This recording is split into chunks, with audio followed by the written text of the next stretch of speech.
গত সোমবার অভিনেত্রী অহনা দত্ত মা হয়েছেন। অহনার জীবনে এসেছে ফুটফুটে এক কন্যা সন্তান। মা চাঁদনী গাঙ্গুলির অমতে রূপটান শিল্পী দীপঙ্কর রায়ের সঙ্গে বিবাহ বন্ধনে আবদ্ধ হন অহনা। মেয়ের এই সম্পর্ক কোনোভাবেই মেনে নিতে পারেননি চাঁদনী। তারপর থেকেই দূরত্ব বাড়ে। দীর্ঘদিন মেয়ের মুখ পর্যন্ত দেখেননি তিনি।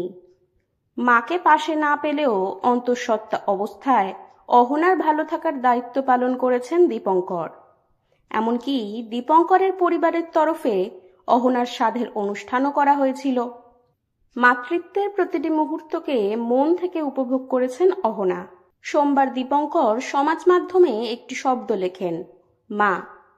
এই একটি শব্দ থেকেই অনেকে অনুমান করেন তাদের কন্যা সন্তান জন্ম নিয়েছে। এক সাক্ষাৎকারে আগেই দীপঙ্কর বলেছিলেন ভবিষ্যতে তার মা যেন তারও অহনার সন্তান রূপে এই পৃথিবীতে ফিরে আসেন, এই তার কামনা। নাতনি জন্মের খবর প্রসঙ্গে অহনার মা চাঁদনী গাঙ্গুলির কাছে জানতে চাওয়া হলে তিনি বলেন, মন থেকে চাই যেন ওরা সুস্থ থাকে, ভালো থাকে। দূর থেকেই ওদের সুস্থতা কামনা করছি। আমার কোল শূন্য হয়ে গিয়েছে। স্বামীর সাহায্য ছাড়া অহনাকে বড় করেছি। এইভাবে আমার মেয়েকে কেড়ে নেবে ভাবিনি। আমি তো জানি আমি কিসের মধ্যে দিয়ে গিয়েছি।